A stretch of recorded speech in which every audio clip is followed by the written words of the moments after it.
Le journal du New York Times fait une révélation explosive. Israël savait depuis un an que le Hamas avait un plan d'attaque à grande échelle contre eux. Israël savait que le Hamas préparait une attaque d'envergure. Deuxième élément, ensuite, il va y avoir une attaque de drone pour neutraliser la vidéosurveillance.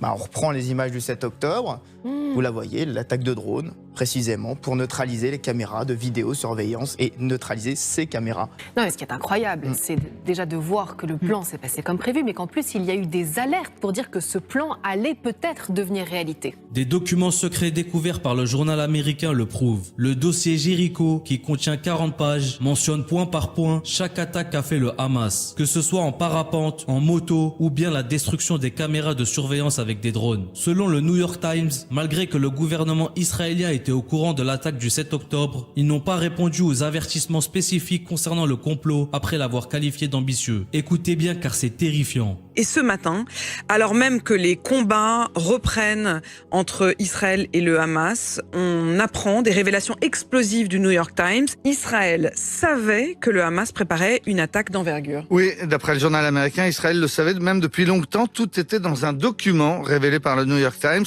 L'affaire remonte à un peu plus d'un an.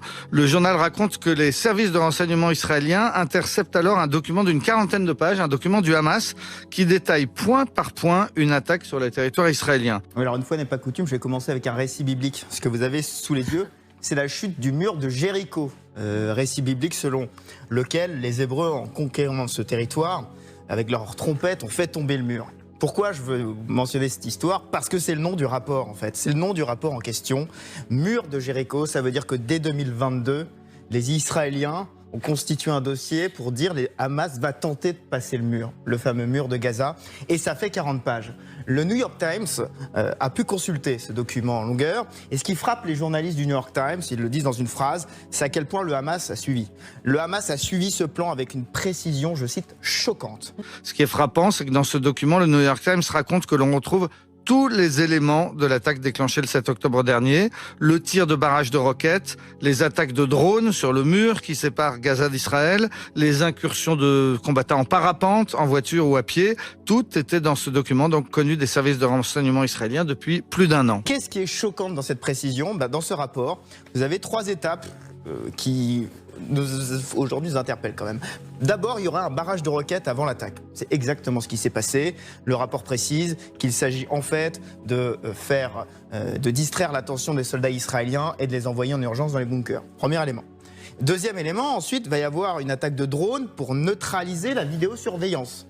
On reprend les images du 7 octobre. Vous la voyez, l'attaque de drone, précisément, pour neutraliser les caméras de vidéosurveillance et neutraliser ces caméras. Et puis, l'attaque, le franchissement du mur, parapente, moto et à pied. On reprend les images du 7 octobre. Parapente au niveau notamment du fameux festival de musique, les motos qui ont franchi le mur, on a tous les images en tête. C'est frappant. Eh bien, le journal américain explique, preuve à l'appui, que l'analyste qui a intercepté ce document n'a pas été pris au sérieux par sa hiérarchie. À l'époque, ses supérieurs lui auraient expliqué que ce n'était pas possible d'affirmer que ce plan ait été validé par la direction du Hamas. Mais quelques mois plus tard, le même analyste revient à la charge. Il alerte une nouvelle fois sa hiérarchie parce qu'un exercice militaire dans la bande de Gaza ressemble curieusement à ce fameux document de 40 pages baptisé le mur de Jéricho. Le New York Times explique qu'un colonel de la division militaire a une nouvelle fois balayé les alertes. Pourtant, cet analyste a insisté. Il a dit qu'il ne s'agit pas d'une guerre. Il s'agit d'une guerre et non pas juste d'une attaque contre un village. Mais une nouvelle fois, il n'a pas été pris au sérieux. On sait que l'armée israélienne a été complètement prise par surprise le 7 octobre. Je dirais que l'un des détails les plus troublants, c'est la première phrase de ce rapport qui est citée par le New York Times. La première phrase est en fait un verset du Coran. Verset 23, sourate 5, Al-Maïda. Surprenez-les en passant par la porte. Et si vous y parvenez, vous serez sans doute les dominants.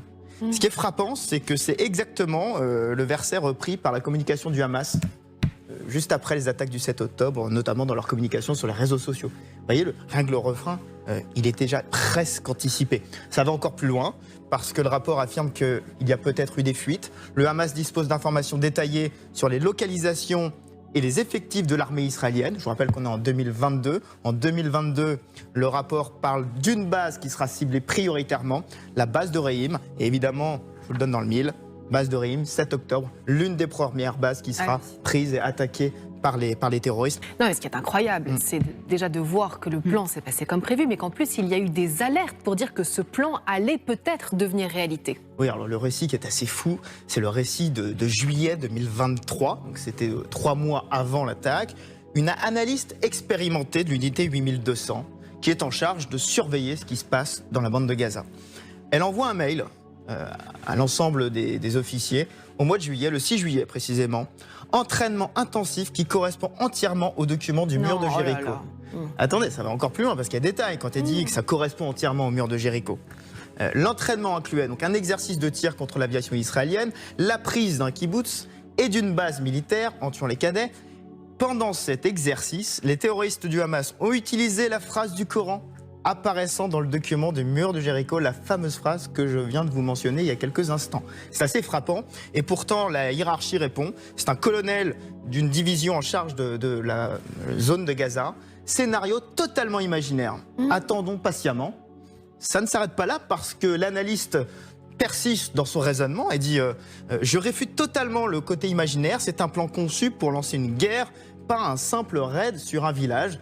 Elle ne sera pas entendue. Alors, l'unité 8200, quand on voit sur les photos qui en sont diffusées, c'est une unité où il y a beaucoup de femmes, notamment, qui surveillent les images. Alors, est-ce qu'il s'agit de machisme? Les médias israéliens, notamment la 12e chaîne, affirment qu'il y a un collègue qui l'a appuyé dans l'échange de mails.